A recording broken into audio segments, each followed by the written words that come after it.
Hi guys, welcome back to my channel. Hope आप सभी बहुत अच्छे से होंगे।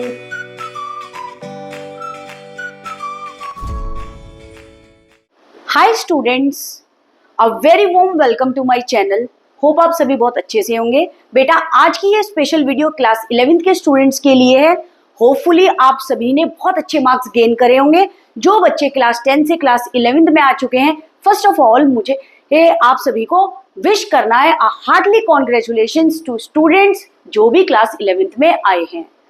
बेटा, और मैं आपको ये बताना चाहूंगी, आपके पास 3 स्ट्रीम होगी, जो कि होगी साइंस, कॉमर्स और आर्ट्स। अगर जिन बच्चों ने कॉमर्स स्ट्रीम ली है, मैं आज उन सब के लिए एक रोड मैप लेकर के आई हूँ। आपको कुछ बताने आई हूँ। जो मिस्टेक्स आपसे क्लास 10th में हुई है वो क्लास 11th में रिपीट ना करें। और मैं आपको क्लास 11th के अंदर बताने आई हूँ क्या क्या आपके सब्जेक्ट हैं। और बेटा, जैसे कि आप जानते हैं, क्लास फर्स्ट हमारी बेस क्लास होती है अदर क्लासेस के लिए। ऐसी आपकी क्लास 11th आपकी बेस क्लास है आपके फर्दर एग्जामिनेशन के लिए। क्लास 11th क्लास 12th में जो आप पढ़ेंगे वो आपके CUET के एग्जाम में आएंगे, अगर आपको एक अच्छे कॉलेज में एडमिशन चाहिए।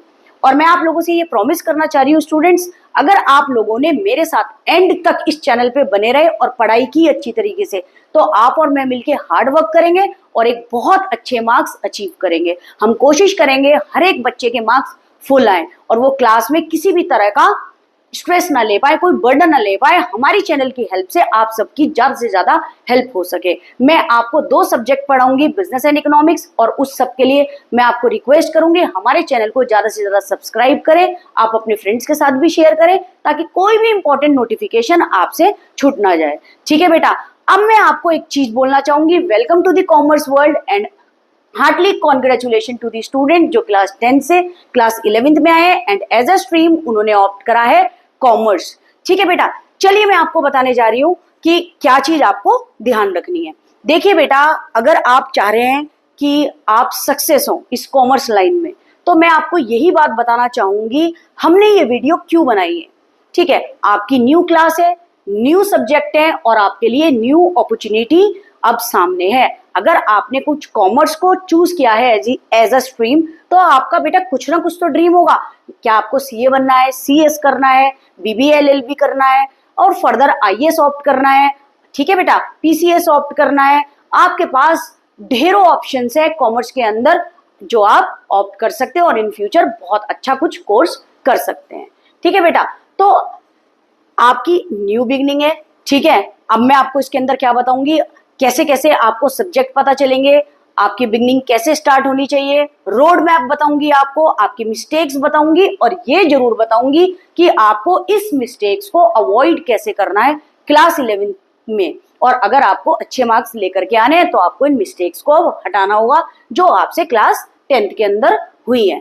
चलिए देखें बेटा, अब अगर हम बात करें अपनी सब्जेक्ट्स की, क्लास 11th के अंदर अगर कॉमर्स आपने ऑप्ट करी है एज अ स्ट्रीम में, तो सबसे पहला आपका सब्जेक्ट है अकाउंटेंसी। ठीक है बेटा, अब जो आपका सब्जेक्ट है अकाउंटेंसी, देखिए बेटा, अकाउंटेंसी के अंदर हम किसी भी बिजनेस को जब खोलते हैं, ठीक है, जब भी हम किसी बिजनेस को रन करना स्टार्ट करते हैं, स्टैब्लिश करते हैं, तो उस बिजनेस के अंदर कितना प्रॉफिट एंड लॉस हुआ है वो हम किसके अंदर पढ़ेंगे, अपने अकाउंट्स के अंदर पढ़ेंगे। इसके अंदर हम क्या चीज पढ़ेंगे, कितनी एनालिसिस, बिजनेस एनालिसिस जानते हैं, कितनी एनालिसिस करनी है वो भी हम थ्रू अकाउंटेंसी पढ़ेंगे। डेबिट क्रेडिट हो गया, ये सब हम अकाउंटेंसी के अंदर पढ़ेंगे। ठीक है, कितना प्रॉफिट लॉस हुआ है फर्म को, बैलेंस शीट हो गई, जर्नल एंट्रीज हो गई, ये सब आपके क्लास 11 अकाउंट्स के अंदर आएगी। जो बच्चे CA करना चाहते हैं, चार्टेड अकाउंटेंट बनना चाहते हैं, कंपनी सेक्रेटरी का कोर्स करना चाहते हैं, तो उनके लिए ये अकाउंट्स बहुत ज्यादा जरूरी है और ये आपका एक बेस है क्लास 11th और क्लास 12th का, जो आपको फर्दर हेल्प करेगी ग्रेजुएशन तक एक अच्छे कॉलेज में एडमिशन लेने के लिए CUET के अंदर। तो ये बहुत अच्छा सब्जेक्ट है आपका एंड ऑलमोस्ट न्यूमेरिकल्स और थ्योरी दोनों आपको इसके अंदर मिलेगी। अब आ जाइए आप इकोनॉमिक्स की बात करें। इकोनॉमिक्स जो आपका सब्जेक्ट है बेटा, आपने 9th-10th के अंदर कुछ ही पार्ट इकोनॉमिक्स के अंदर पढ़ा होगा। तो हमारी जो इकोनॉमिक्स क्लास 11th के अंदर है वो 2 पार्ट में डिवाइड है।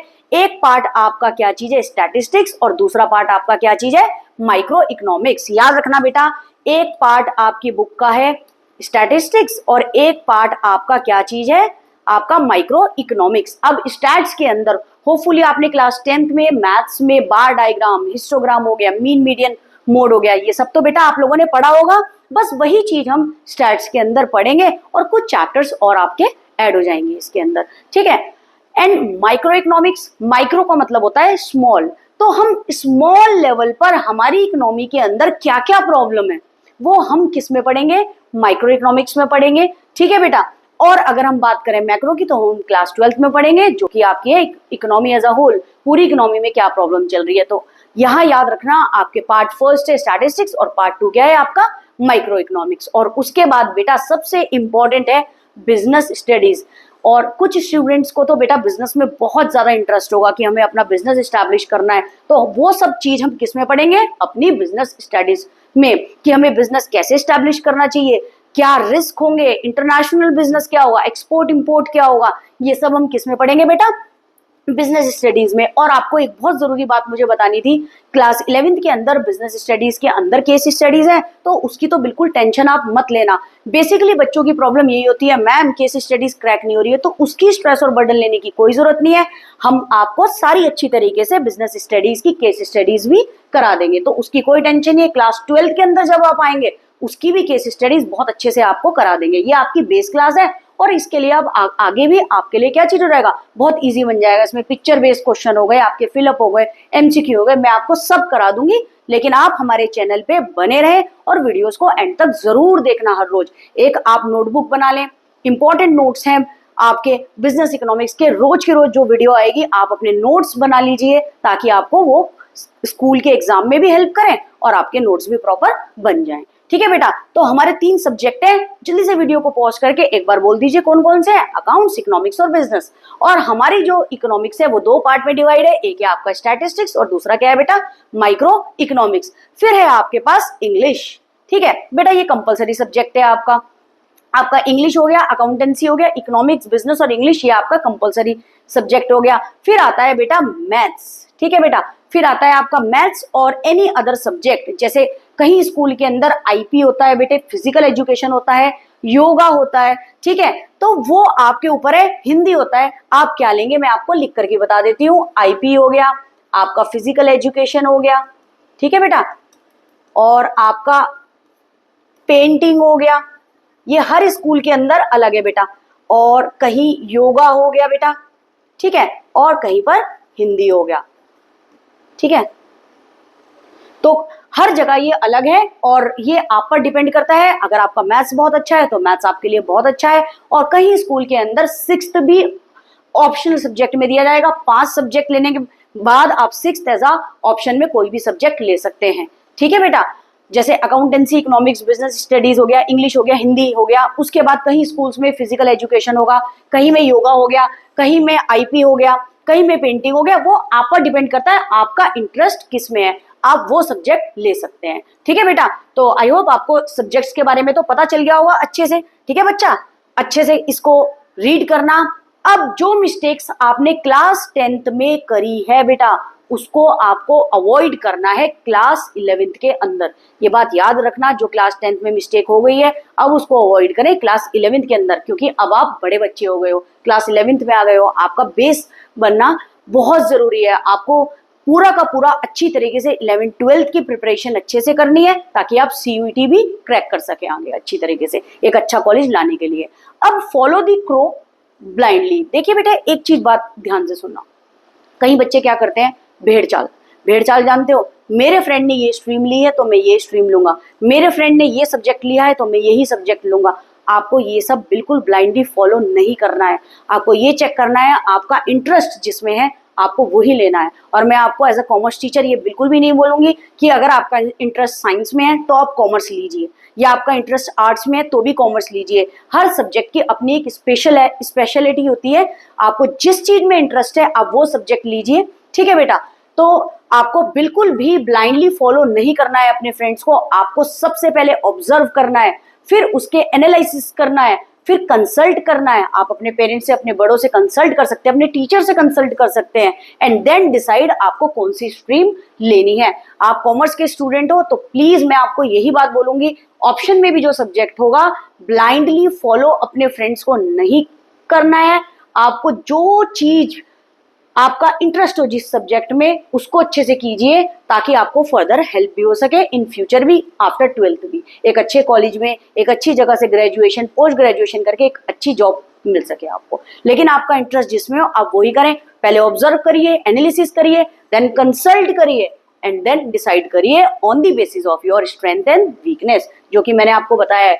जिसमें आपकी स्ट्रेंथ हो, जिसको आप बहुत अच्छे से कर सको, आप वही सब्जेक्ट चूज करिए। सेकेंड है आपका, do not waste your time. Wastage of time आपको नहीं करना है जो क्लास 10th में हो चुका है, ठीक है। अगर आपने क्लास 10th में थोड़ा सा टाइम भी वेस्ट करा हो, जिन बच्चों ने टाइम को बहुत अच्छे से मैनेज करा है तो मैं उनको कॉन्ग्रेचुलेशन कहना चाहूंगी। लेकिन बेटा जिन बच्चों ने थोड़ा टाइम भी वेस्ट करा है, तो अब कैसे मैनेज करना है आप लोग जान लीजिए, ठीक है। टाइम मैनेजमेंट कैसे करें? Prioritise your time. देखियो, प्रायोरिटाइज योर टाइम का मतलब क्या चीज है? अपनी टाइम को वैल्यू दीजिए, प्रायोरिटी दीजिए, अपने टाइम की वैल्यू कीजिए। बेटा टाइम बहुत प्रीशियस है, आज ये टाइम चला गया लौट के नहीं आएगा। टाइम ही एक ऐसी चीज है, चला गया फिर नहीं आएगा। अपने टाइम की वैल्यू करिए और वक्त रहते पढ़ाई को अहमियत दीजिए, पढ़ाई करिए अच्छी तरीके से, ताकि आपके मार्क्स बहुत अच्छे आए और अपने पेरेंट्स को प्राउड फील करवाइए। Divide time effectively among the subject. जैसे कि मैंने आपको बताया है, आपके 5 सब्जेक्ट है, 6th भी किसी स्कूल में ऑप्शनल होगा, किसी स्कूल में 5 ही सब्जेक्ट होंगे, 5th में ऑप्शनल सब्जेक्ट होगा। तो टाइम को इफेक्टिवली बेटा डिवाइड करिए। हर एक सब्जेक्ट इक्वली इंपॉर्टेंट है। जो आपको लगता हो कि मेरे लिए ये सब्जेक्ट टफ पड़ रहा हो, उसको टाइम ज्यादा दीजिए और अपना टाइम डिवाइड करिए। इस तरह से मैनेज तो आप ही करेंगे ताकि आपके मार्क्स एक अच्छे आ सके, ठीक है बेटा। Allocate time for other activities too. अब ऐसा नहीं है कि आप सारा दिन ही बुक्स लेकर के बैठे हैं बेटा, सारा दिन नहीं पढ़ना है, ठीक है। ये नहीं है आप किताबी कीड़ा बन जाए और सुबह स्कूल जाने के बाद आप बुक्स लेकर के बैठे हैं, ऐसा नहीं करना है। आप अदर एक्टिविटीज को भी टाइम दीजिए। आपको वॉक करने का मन है, ड्राइंग करने का मन है, बाहर थोड़ा सा घूमने का मन है, टीवी देखने का मन है, तो उसको भी, अदर एक्टिविटीज को भी टाइम दीजिए। यूज प्लानर और डिजिटल एप्स। बेटा देखिए, अब प्लानर क्या चीज है? आपको प्लानिंग अच्छी तरीके से पहले ही करके रखनी है कि मुझे कल कौन सा सब्जेक्ट करना है, मुझे आज कौन सा सब्जेक्ट करना है, मुझे टेस्ट कैसे देने हैं, मुझे टेस्ट कैसे प्रिपेयर करने हैं, मुझे एग्जाम के लिए कैसी प्रिपेयर करनी है। और उसके बाद अगर आप पढ़ना चाहें मेरे चैनल पे, तो यूट्यूब चैनल के पे आपका बहुत बहुत वेलकम होगा मेरी तरफ से। आप पढ़िए मेरे चैनल के ऊपर, आपको सारी वीडियोस बहुत अच्छी मिलेगी, अच्छा कंटेंट मिलेगा। आप पढ़ाई करिए और हार्ड वर्क करेंगे दोनों मिलके और बहुत अच्छे मार्क्स अचीव करेंगे।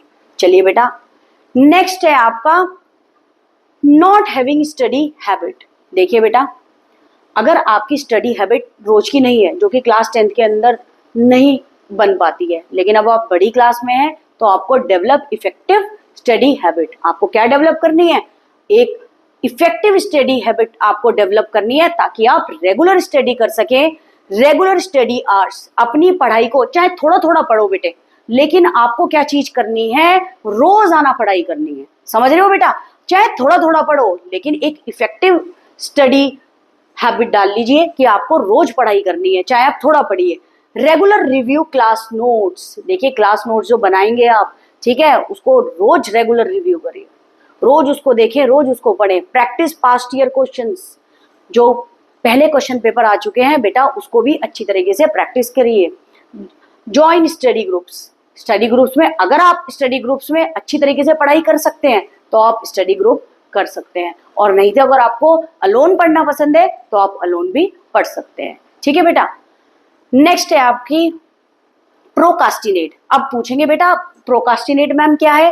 तो देखिए ध्यान से, प्रोकास्टिनेट क्या है? एक इंपॉर्टेंट टर्म है जो आजकल बहुत रनिंग में है। Do not leave anything for last minute.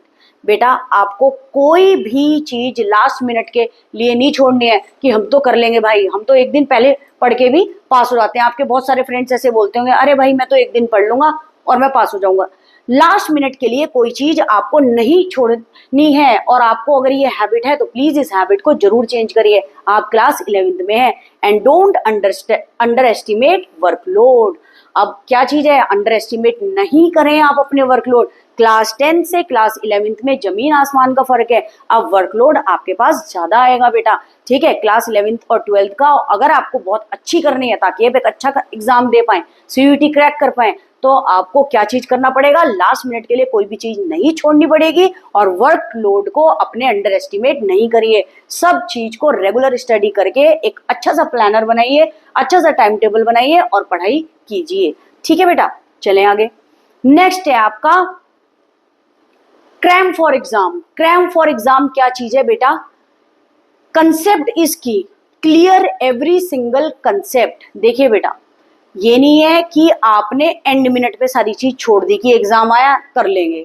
आपको हर एक कंसेप्ट को अच्छी तरीके से क्लियर करना चाहिए। आपको एग्जाम से पहले ही कोई चीज क्लियर नहीं करनी चाहिए। आपको अगर कोई कंसेप्ट समझ नहीं आ रहा है तो आपको हैबिट डालनी चाहिए, अपने टीचर से बार बार पूछिए बेटा। अगर आपको समझ नहीं आ रहा है, कोई डाउट है, कोई कंफ्यूजन है, तो बार बार अपने टीचर से पूछिए। ठीक है बेटा, ये नहीं है कि आप पूछे ही ना, आपको डर लगता हो कि मैं पूछूंगा तो मुझे डांट देंगी या डांट देंगे, ऐसा नहीं है। आपका टीचर आपकी हेल्प ही करेगा। तो क्लियर एवरी सिंगल कंसेप्ट, हर एक कंसेप्ट को अच्छी तरीके से बेटा क्लियर करके चलिए। स्ट्रगलिंग इन साइलेंस, देखिए बेटा, स्ट्रगलिंग इन साइलेंस का मतलब है आपने कभी टीचर से तो पूछा ही नहीं। ठीक है, अगर आपको जो भी कंफ्यूजन हो रही है या आपको कोई चीज समझ नहीं आ पा रही है, आप नहीं पूछ पा रहे हैं और आप स्ट्रगल कर रहे हैं साइलेंस में। ठीक है बेटा, जब कोई नहीं है तो आप स्ट्रगल कर रहे हैं उस चीज को समझने की। तो इसलिए बेटा ये कहा जाता है वक्त रहते ही समझ लीजिए चीजों को और अपनी हेजिटेशन इसको हटा दीजिए। कई बच्चे ऐसे होते हैं बहुत हेजिटेट करते हैं बेटे, ये बहुत शाय नेचर के होते हैं और कुछ डरते हैं टीचर से कि हम पूछेंगे तो हमारे बारे में क्या सोचेंगे, या अपने फ्रेंड्स के ये सोचते हैं कि ये क्या सोचेगा अगर मैंने पूछा। सब चीज को छोड़ दीजिए और अपनी स्ट्रगल ना करने के पे आपको क्या करना चाहिए, अपने टीचर से हर एक क्वेश्चन को पूछना चाहिए। ठीक है, do not pretend to understand. आपको ये प्रिटेंड नहीं करना चाहिए कि आपको सब समझ में आ रहा है तो मेरे फ्रेंड्स के सामने आप चीखी डाल बोल दें कि नहीं नहीं मुझे तो सब समझ में आ रहा है और आपको कुछ समझ ही ना आ रहा हो। ठीक है बेटा, अगर आपको कुछ समझ नहीं आ रहा है आप हेल्प ले सकते हो अपनी टीचर की, सीक एडवाइस। ठीक है, seek help from the teachers. ठीक है, हेल्प अगर आपको चाहिए टीचर से ले सकते हो, फ्रेंड से ले सकते हो, ऑनलाइन इतने सारे सोर्स हैं, यूट्यूब चैनल है, आप कहीं से भी पढ़ सकते हो बेटा। ठीक है, लेकिन आपको पढ़ाई अच्छी तरीके से करनी है। आपको क्या चीज करना है, do not pretend to understand. आपको ये प्रिटेंड नहीं करना है मुझे सब समझ में आ रहा है। Seek help when needed. आपको क्या करनी है, अपने टीचर से, अपने फ्रेंड से, ऑनलाइन सोर्स से हेल्प ले लीजिए अगर आपको जरूरत लगती हो। Don't over commit. 7th point आपका है ओवर कमिटिंग। ओवर कमिटिंग का मतलब है कई बच्चे ऐसे होते हैं मेरा कमिटमेंट है, मैं ये कर दूंगा, मैं वो कर दूंगा। तो बेटा ऐसा नहीं करना है, ओवर कमिटमेंट पे मत चले जाइए। Don't over commit. ठीक है, समझ रहे हो ये चीज, ये नहीं है कि आपने ये कह दिया मैं तो ये भी करूंगा, मैं तो वो भी करूंगा और एंड में कुछ ना हो पाए। ठीक है बेटा, डोंट इग्नोर एकेडमिक रिस्पॉन्सिबिलिटी। देखिए बेटा, अपने एकेडमिक को बिल्कुल भी इग्नोर नहीं करना है। स्कूल के जितने भी एग्जाम हो उसको अच्छी तरीके से देना है, अच्छी तरह से पढ़ाई करनी है। ठीक है, यूट्यूब की हेल्प लो, अगर आपने ट्यूशंस लगाई हुई हो, अपने टीचर से कोई हेल्प लेनी हो तो अपने टीचर से जा करके पूछिए। ऐसा नहीं है कि आपको पूछेंगे तो वो आपको डांटेंगे। हर टीचर हेल्प के लिए बना है बेटे, हर टीचर अच्छा है। जो भी आपको अच्छा लगे उस टीचर से चाहे आप यूट्यूब पर पढ़िए, लेकिन आपको क्या चीज करनी है, अपनी क्लास को और अच्छा बनाइए। 11th एक टफ क्लास है, 12th एक टफ क्लास है, ये आपका बेस है। अब आगे अगर आपको एग्जाम देना है, एक अच्छा फ्यूचर अपना बनाना है, एक अच्छा सिक्योरिटी अपनी लाइफ पे देनी है, अपने पेरेंट्स को प्राउड फील करवाना है, तो आपको कुछ पॉइंट्स को याद करना है। और मैं आप सभी को यही कहूंगी, best of luck and welcome to my channel. और आप सभी का मैं यही कहना चाहूंगी, अगर आप हमारे चैनल से पढ़ाई करते हैं तो हम मिलके हार्ड वर्क करेंगे और हम यही कोशिश करेंगे ज़्यादा से ज़्यादा बहुत अच्छे मार्क्स लेकर के आएँ और एंड में एग्जाम बहुत अच्छा करना। मैं आपको यही बात बोलूंगी। ठीक है बेटा, बट साथ साथ हमारी वीडियोस को जरूर देखना। ठीक है, अब आपके पास है बैड एनवायरनमेंट। बैड एनवायरनमेंट क्या है, surround yourself with good and क्या चीज है, एंगेजिंग पीपल। अब ध्यान से सुनिए, बैड एनवायरनमेंट क्या चीज होता है, आप अपने आप को एंगेज करके रखें अच्छे लोगों के साथ। कहते हैं ना बुरी संगति है तो बुरा प्रभाव पड़ता है संगति का, तो यही कहना चाहूंगी, अपने आप को सराउंड करें अच्छे लोगों के साथ, अच्छे बच्चों के साथ बैठें। ठीक है बेटा, और उनकी अच्छी चीजें भी आप सीखें। ठीक है, wrong study material, choose right study material according to your curriculum. अपने बेटे सिलेबस के हिसाब से ही स्टडी मटेरियल चूज करें। ये नहीं है कि स्टडी मटेरियल आप ओवरबर्डन अपने ऊपर कर रहे हैं और कुछ का कुछ पढ़ाई कर रहे हैं। अपने सिलेबस में क्या क्या चीजें हैं वो सब पहले ध्यान से देखें और स्टडी मटेरियल को सही चूज करें। अब डीमोटिवेशन, स्ट्रेस और डिप्रेशन, देखिए बेटा, अब इसमें मैं आपको ये बात बताऊंगी, बीइंग अ काउंसलर ऑल्सो मैं आपको ये बताऊंगी, कई बार क्या होता है, कहीं बच्चे बहुत डिमोटिवेट हो जाते हैं। कहीं बच्चे को ऐसा होगा क्लास 10th में मेरे मार्क्स कम आए इसलिए तो मैं कॉमर्स ले रहा हूँ, मेरे बहुत कम मार्क्स है मैं आर्ट्स ले रहा हूँ। तो मेरा आप सभी को यही कहना है बेटा, जिस स्ट्रीम में आपका इंटरेस्ट हो सबसे पहले तो वो लीजिए और डीमोटिवेट होने की कोई जरूरत नहीं है, ठीक है। रिलेटिव्स कुछ बोल रहे हैं, ये कह रहे हैं, मैंने बहुत से बच्चों की काउंसलिंग करी है जिसमें ये पता चलता है बच्चों को डिप्रेशन है, किस चीज के लिए। पेरेंट्स भी कुछ कुछ बोलते रहेंगे कि किस चीज के लिए, बेटा वो आपका भला ही चाहते हैं। अगर आपके पेरेंट्स कुछ बोल रहे हैं तो वो चाहते हैं इन फ्यूचर आप कुछ लायक बनो, ठीक है। तो इसलिए ये डिसहार्टेंड नहीं होना, ये चीजें सोच के अब एक नई शुरुआत है, अच्छे से शुरुआत कीजिए ना, एक अच्छा मोटिव बना के चलिए ना लाइफ में, अपने गोल को अचीव करिए, ठीक है। अभी आपकी उम्र बहुत कम है और आपको बहुत सक्सेस पे पहुंचना है, तो बिल्कुल भी डिसहार्टेंड और डिसमोटिवेट होने की जरूरत नहीं है। डिमोटिवेट मत हो, स्ट्रेस मत लीजिए ज्यादा से ज्यादा, ठीक है बेटा। और बल्कि मैं आपको बताऊं कि पढ़ाई की थोड़ी थोड़ी हैबिट हर रोज डालिए, देखिए आपके मार्क्स कितने अच्छे आएंगे। कुछ चीज समझ नहीं आए हैं तो अपने टीचर्स को जाके बताइए ना बेटा, टीचर भी तो इंसान ही है, वो आपको कुछ कहेंगे थोड़ा ना, ठीक है। और प्लीज मैं आपको सभी को ये कहूंगी, जो सबसे ज्यादा प्रॉब्लम मुझे सुनने में आ रही है, हमारा फ्रेंड हमें क्या कहेगा, कि अगर मैं टीचर से पूछूंगा, अगर मुझे नहीं आया क्वेश्चन, अगर मेरे मार्क्स कम आए तो ये क्या कहेगा, वो क्या कहेगा। तो प्लीज इस चीज को भूल जाइए और अपने आप पर फोकस करिए। अपने आप, आपके मार्क्स अच्छे आएंगे, अपने आप को अपना कंपटीशन बनाइए बेटा। लोगों से मत देखिए वो क्या कर रहा है, वो क्या करेगा, अपने आप को अपना कंपटीशन बनाइए और बिल्कुल स्ट्रेस रिलीफ होके अच्छी तरीके से, डिमोटिवेट होने की जरूरत नहीं है, हमेशा मोटिवेट रहिए, ठीक है बेटा। डिप्रेशन में भी जाने की बिल्कुल जरूरत नहीं है, कोई कुछ भी कह रहा है कहने दीजिए, आप एक दिन बहुत अच्छा करेंगे और तब देखना क्या होगा, वही लोग जो कुछ बोलते हैं आपके लिए बहुत अच्छा बोलेंगे फिर, ठीक है बेटा। तो मेरा यही कहना है, stay motivated and work smart, be consistent. याद रखिए, मोटिवेट रहिए, work smartly and be consistent. रोज आना, आपको अपनी पढ़ाई के अंदर कंसिस्टेंट रहना पड़ेगा, जैसे कि मैंने बताया, थोड़ा थोड़ा रोज पढ़ाई करिए, कल पे मत टालिए चीजें, ठीक है बेटा। और अपने पेरेंट्स को जरूर प्राउड फील करवाना है बेटा, आपके पेरेंट्स बहुत मेहनत कर रहे हैं आपके लिए, आपको पढ़ाने के लिए। तो प्लीज मेरा सभी से यही कहना होगा। और बहुत से बच्चे ऐसे हैं जो ट्यूशन भी अफोर्ड नहीं कर सकते हैं, तो मैं उन्हीं के लिए आई हूँ इस चैनल के ऊपर, ताकि मैं हेल्प कर सकूँ उनकी, ठीक है बेटा। तो मेरा आपसे यही रिक्वेस्ट है, अगर आप ट्यूशन अफोर्ड नहीं कर सकते और आपको अच्छा लगता हो यूट्यूब चैनल पे पढ़ना, तो आप किसी के भी चैनल से पढ़िए, लेकिन प्लीज अपनी पढ़ाई को गलत चीजों में नहीं गवा देना, टाइम को मैनेज करो और कंसिस्टेंट रहो, ठीक है बेटा। नेक्स्ट है आपका wrong way of approaching the subjects. देखिए बेटा, wrong way of approaching the subjects के अंदर क्या है, find best way of learning different subject. Wrong approaches से मत पढ़िए, रटने में लगे हैं और उसके बाद क्या चीज हुआ, क्वेश्चन थोड़ा सा मोल्ड होके आ गया और आप नहीं लिख पाए। तो मेरे आपसे यही रिक्वेस्ट है, क्वेश्चन को पहचानने की कोशिश कीजिए। अब अपनी हैबिट छोड़ दीजिए जो क्लास 10th में करी है, क्वेश्चन को समझने के लिए कोशिश कीजिए, कंसेप्ट क्लियर कीजिए और अपने टीचर से ज्यादा क्वेश्चन पूछिए, ताकि आपकी सारे डाउट क्लियर हो सके। मैं आपको यही बात कहूंगी, best way of learning different technique को जानिए। अगर आपको कोई भी डाउट हो, कुछ भी पूछना हो, तो बेटा I am available for you, आप मुझे कमेंट बॉक्स में बता दीजिए, मैं आपकी हेल्प करने के लिए आई हूँ। और मेरे को ये चाहिए, मेरा मोटिव यही है ज्यादा से ज्यादा बेटा, कि ज्यादा से ज्यादा बच्चे हमारी यूट्यूब चैनल से पढ़ सके और एक अच्छे मार्क्स गेन कर सके। Thank you so much for watching my video and all the best. अपनी क्लास 11th को बहुत अच्छे से करिए, यही आपको मैं कहूंगी। Thank you.